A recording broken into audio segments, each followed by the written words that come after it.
There are sayings out there, practice makes perfect. Actually, no, it's perfect practice that makes perfect. And I want to add something to that. Don't practice something till you get it right. Practice something to where you can't get it wrong.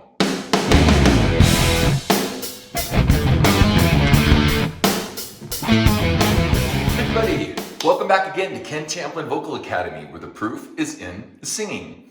Singing lessons for guitarists. Now this one is near and dear to my heart because I started out as a guitar player. I didn't start out as a singer. And for you guitar players out there, you know how difficult it is to get the singer to show up on time or to sing your song the way you want it sung, and. I mean, you guys know the drill. That's what happened to me. I was like, gosh, I kind of really only started singing to get me to between my guitar solos, because back, 70s, 80s, I mean, guitar was king. It's maybe not so much anymore.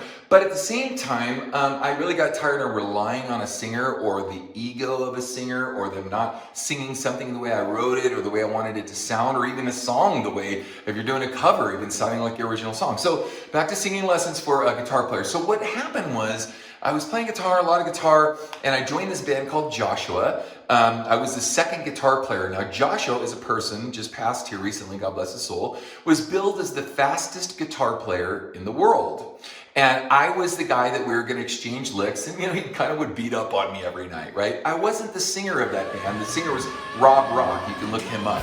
Anyway, and you can corroborate that what I'm saying is correct. But so I was a backup singer, and I was just kind of like noodling around, just trying to get by. And by the way, it was the fact that I could sing some that was a huge contributing factor to getting in the band. So for you guitar players out there that don't sing, you have a much greater chance of joining a band, even if you're a lesser player, if you can sing or contribute to the band vocally. That's very important. But anyway, so back to this. So I was like, well, what do I do? Now, I had sung a lot of stuff, very haphazardly and very mediocre. But I could sing some harmonies, and I could sing, because of my understanding of scales and understanding of chordal structures and so forth, I could hear melodies and harmonies and stuff pretty easy, but I just couldn't access them. So what I wound up doing was I started singing the scales that I learned on guitar. First pentatonic scales, and then, kind of major scales, and I would just kind of noodle around so I could get pitch and have my pitch be related to what I was playing on guitar. That's how I started.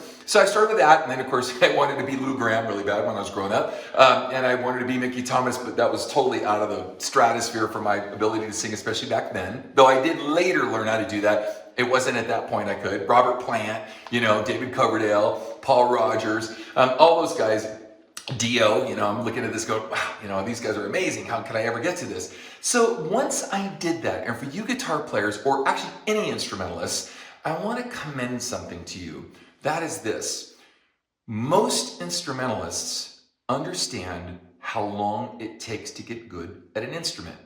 This is very unlike some guy that shows up with a golden microphone and has no instrumental background and they just want to be the star, right? Remember how many singers it takes to screw in a light bulb? Only one, because the whole world revolves around them, right? So they have this mentality where instrumentalists don't. So as I've taught over the years, and I've taught for at least a couple of decades, actually more than that with players in my band, and by the way, before I forget, because I don't want to get off topic too much here, if you're interested, I have a singing course. You can find it right here at kentamplinvocalacademy.com.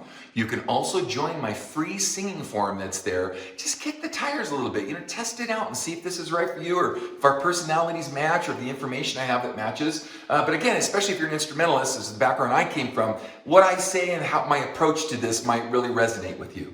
So anyway, back to players. So it's funny, as I've taught over the years, I'll sit there and I'll go to a person that's not an instrumentalist and I'll say, okay, how much did you practice this week? And I ask people to really try to get it up to 1 hour a day, 5, even 6 days a week. But I'll ask them, I'll say, how much did you practice this week? And say, it's, Monday was a busy day. I got in 25 minutes on Monday. So, okay, 25 minutes. I mean, that's not nothing. What about Tuesday? Well, Tuesday wasn't so good. I had to work, and my dog ate my homework, and stuff. But Wednesday, I got in 50 minutes, and and they'll go down this path where they'll have all these excuses of how much time they did. So I'll ask a guitar player, and I'll say, okay, how much did you practice this week? And the guitar player says, oh, dude, Totally sucked, man. I'm so sorry. I feel embarrassed. I almost canceled my lesson because, okay, that's okay. Well, how much did you practice? Well, Monday I got in 90 minutes. Tuesday was pretty good. I got in a couple hours. Wednesday was good. I got in about 2.5 hours. Thursday rocked. I got in 3 hours. Whoa, you're not supposed to sing that much. Well, I know. I was just kind of testing some stuff, for Friday. And all of a sudden you'll find out, because they understand that the voice is an instrument and they treat it as such. And so all of a sudden they recognize, well, it took me this long to get good on guitar or some other instrument. Certainly it's going to take me that long to get good at my craft. And they're willing to understand the mechanics of what it takes to get great at something. They don't just haphazardly go, oh, dude, I'm going to pick it up and just start playing. No, they're like, okay, how do I flat pick? How does this chord? Do I hold a G like this? Or do I do it with one finger? Or how do I play a bar chord? Or do I use a capo? I mean, whatever this is, they'll go through the mechanics, and some people say the technicality of it. I don't like using that word technical singer because it really detracts from the basics of the mechanics of singing as opposed to being a technical singer, right? So anyway, they understand the mechanics of this, and this is how you guitar players can do this. So check out my channel, go, thumb through, I have like a couple thousand videos or close to that or even more, I don't remember, but a lot, and just kind of click through some stuff and see if this is right for you. Now, before you go and say, well, I didn't really get any information out of you for singing. Yes, you're going to right now. So, as a guitar player, and once I learned how this works, I want you first to focus on your abdomen. I know I sound like a broken record because I always talk about the abdomen, but all I really want you to do is start to breathe. Here's what I mean.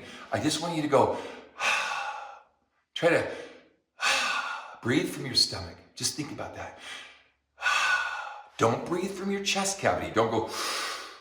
Now, a really good way to do this is just to lay on the ground and you'll feel that your chest is in an expanded state. It's called rib cage expansion. And just go, and feel how your whole breath comes from your stomach. And then I want you to go, hey, hey, hey. And then I want you to hold a note with that same breath. Even if you're laying on the ground or standing up, just focus on the abdomen. Hey! Hey! Hey! And as you do this, you understand this becomes the engine that drives your car. It is the core mechanism for singing. It's kind of like learning how to hold a pick or how to hold a chord. I mean, it's just, posture and everything else that plays in guitar, or learning how to guitar, or any instrument, whatever that looks like. Paradiddles as you're doing a drummer, as you're doing drum corps stuff, whatever, I don't care. How your hand position should be in a piano. Once you learn the correct mechanic of this, you will be flying. You will not go, oh my gosh, there's so much learning. You'll actually get more information as a vocalist as you go through my course. Find it right here, KenTamplinVocalAcademy.com. Just get started. Don't just wait around, right? Just start and see if it works for you. Give it a month. Give it 1 month, do it every day for a month, 6 days a week, do it every day for a month, and just see if you don't see a tremendous difference in 30 days of doing this, how much of a difference this makes in your singing. Now, as you go through the mechanics of this stuff, play with it a little bit. Sing a song that you like or a song that you wrote. This will increase your palette for writing, for singing, for joining a band, just whatever, man. It's really fun. Singing is awesome. It's another way to express yourself beyond just hiding behind your instrument and letting the front man do all the work. By the way, it's funny because there are sayings out there, practice makes perfect. Actually, no. It's perfect practice that makes perfect. And I want to add something to that. Don't practice something till you get it right. Practice something to where you can't get it wrong. That's an awesome quote. And as you go through this, you're going to find, wow, I actually can see myself, maybe not as the singer yet, but like me, who had to depend on the singer and hated it, and I wound up just stepping out into the whole new world, brave new world of singing. And now I can sing pretty much anything I want, whenever I want, because I have a toolbox that has given me to do this that I give you right here at Ken Tamplin Vocal Academy, where you can check it out. I think we have a lot of free 30-day, try it free for 30 days, kind of there, 15 days or whatever. There's a lot of cool stuff going on where I think it will really benefit you. Anyway, thank you for joining me. Ken Tamplin Vocal Academy, where the proof is in the singing. And until next time.